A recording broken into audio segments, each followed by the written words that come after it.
Sel nädalavahetusel toimus siis meie esimene tantrafestival Soomes. Just nimelt Helsingis, siis joogakoolis Shanti. Ja seda festivali tegime me kahekesi.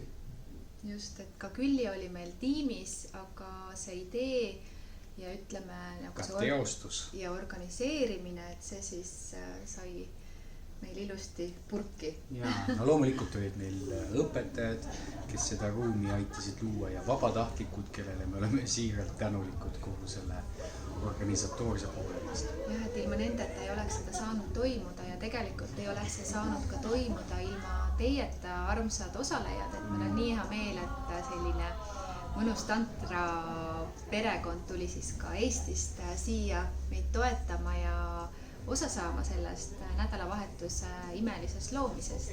Ja see oli südant soojendav näha saalis, vähemalt pooled olid meil eestlased ja kes juba teavad ja kes on juba nagu meie sündmustel varasemalt käinud, et nende toetust oli nagu ruumis tunda ja see aitas ka meil seda esimest sündmust edukalt läbi viia.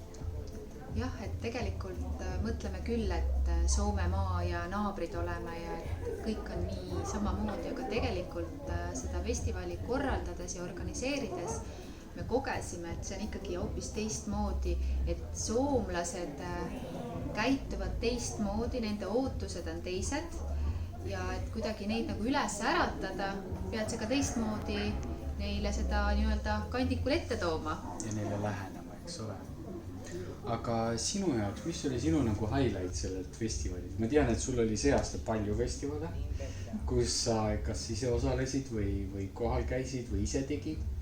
Aga nüüd see viimane, ma usun, et see on meie selle aasta viimane festival, aga kunagi ei tea. Aga mis sa siit nagu kaasa võtab? No minu jaoks võib-olla, mida ma ise kogesin, ma kogesin tegelikult sellist mõnusat perekonnatunnet, et see kool, see joogakool Shanti siin kesklinnas Helsingis on selline nagu mõnus nagu suure perekonnatunde tekitab, kuna siin on olemas kõik selleks vajalik, et me saaksime siin ööbida, me saaksime siin üritusi korraldada, me saaksime siin süüa valmistada. Et ma tundsin ja just, et see on nagu selline väike, ütleme, nagu suur korter. Et kui me vaatame näiteks neid suvefestivale, et ta on hoopis teise kontseptsiooniga, et siin on kõik nagu kompaktselt koos. Kui sa soovid, sa võid muidugi minna ka parki jalutama või mere äärde jalutama või ka välja sööma, aga et kui sa tahad, et jagada ja olla ja integreerida seda kõik, et sul on olemas selline koht siin, et võib-olla selline, ma tundsin seekord sellist mõnusat ühtset perekonnatundet. Oli ja võib-olla ka sellepärast, et see festival oli nüüd väiksem, alati väiksemad üritused on ikkagi intiimsemad ja nad lähevad võib-olla sügavamale, et sa saad nagu nende kõigi inimestega jagada ja kontakti, et kui see läbi sai, siis oligi selline tunne, et appikene, aga te lähetegi nüüd ära, et millal me näeme, et päris kahju on tegelikult, et see oli selline ilus tunne, mis minul endale südamesse jäi ja mis ma siiamaani kaasas kannan. Ja see on, eriti ma tundsin seda siis, kui me siin samas köögis, me istume köögis praegu, kui seda pildi pealt aru saada ei ole, aga inimesed, me tulime nagu käisime, ostsime poest süüa ja hakkasime kõik tegema. Istusime selle suure laua taha maha ja siis kõik hakkasid omavahel jagama toitu. Näe, mul on siin seda võetud ja proovige minu pirukaid ja kõik oli nagu, siis ma tundsin ka sellist perekonnasoojust, et kõik tulid tegelikult andma. Me olemegi südames, kui me anname. Et see tunne on südamsoojendav. Jah, ja võib-olla teine asi, mis mind väga liigutas, oligi see, et tegelikult need ajad on praegu sellised, nagu nad on ja väga keeruline on üldse teha selliseid üritusi, kus inimesed peavad kohale tulema. Kuid Igoriga me just arutasime enne seda festivali, et miks me seda teeme. Täpselt. Et me tegelikult vajame sellist ühist loomist, ühist kogunemist, et kõiges selles nii-öelda jääda südamesse ja mitte minna nende igasuguste propagandadega kaasa. Ja ma tundsin, et ka meie, mina ja sina ja need kõik inimesed, kes siia tulid, et nad said ka seda toetust, et üheskoos me saame hakkama ja me täidame selle armastuse energiaga ennast ja kui me siit uksest ka välja läheme, et see kõik meid ei heiduta. Ja võib-olla see ka hästi täitis mind ja tegi mind hästi tänulikuks. Ja me saime nagu korraks selleks nädalavahetuseks unustada kogu selle välise maailma. Põhimõtteliselt me oleme siin saalis ja nendes ruumides ma ei käinud vist 3 päeva väljas. Nagu non-stop olime selles protsessis ja loomulikult toimetasime siin ja kadus igasugune nagu see välismaailm kadus täiesti ära, et me olime nagu omas mullis. Ja üks asi veel mul kogu tuleb asju meelde ja mulle väga meeldis sinuga seda koos luua. Ma tunnen, et mida rohkem me koos loome, seda sügavamaks ütleme, see intuitsioon ja see mõistmine meil kasvab ka. Et kuidagi see jagamine, et nüüd sina teed ja nüüd mina teen ja sina hoiad need asjad ära ja mina hoian need asjad ära, et kuidagi see veel omakorda, see koostöö meie vahel omakorda muutus veel sügavamaks.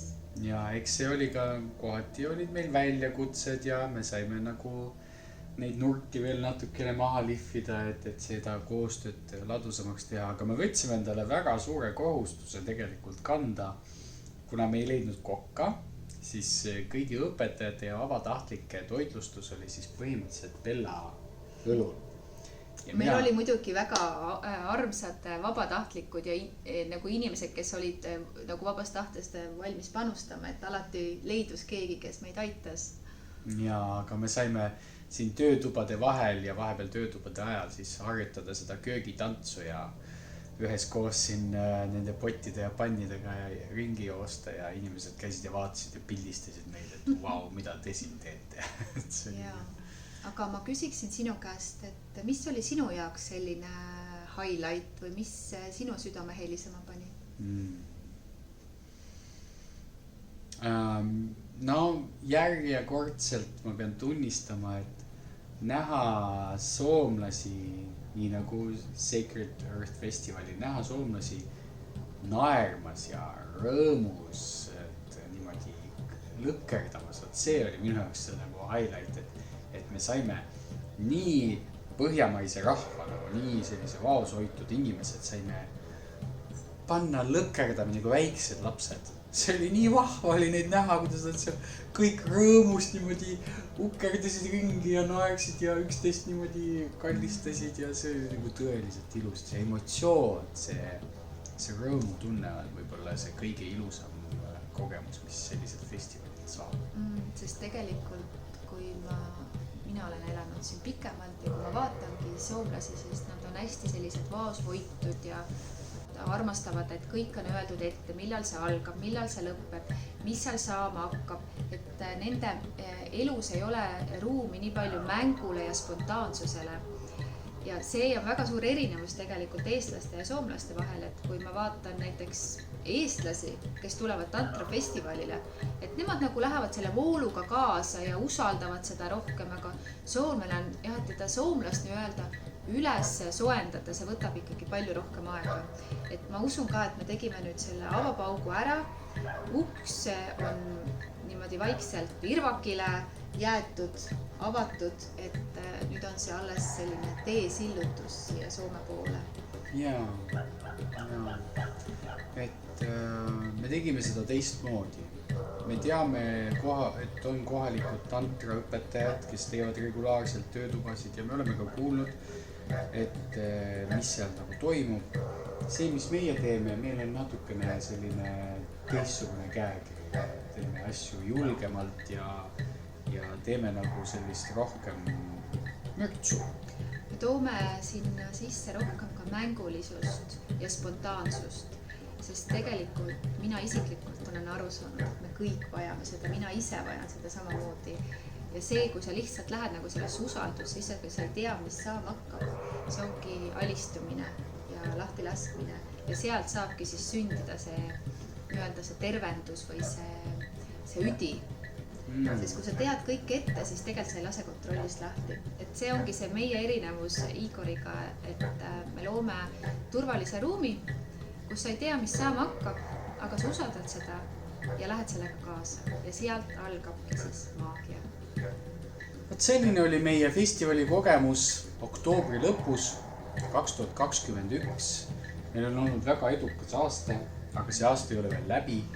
Juba varsti tuleb meil Graniitvillas üks väga vahva õhtu, kuhu on oodatud kõik need, kes tahavad selle pimeduse eest pakku pageda ja kogeda mingisugust sellist maitseelamust, sensuaalset maitseelamust ja visuaalset sellist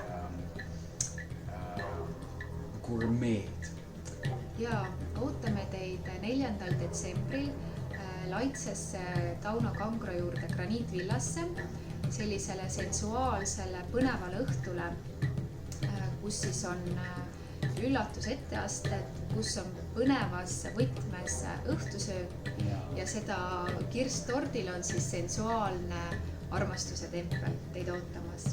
Ja kui sa tahad selle kohta täpsemalt teada saada, siis käi vaatamas meie Facebooki lehele Learn to Touch või siis Learn to Be grupis on see ürituse event olemas. Kui sul tekib küsimusi, kirjuta meile või helista ja saame siis täpsemalt arutada. Nii et kui me nüüd ei kohtu enne seda, siis me kohtume kindlasti teiega 4. detsembril, et põnevusega jääme ootama. Ja olge soojas, olge teineteise läheduses.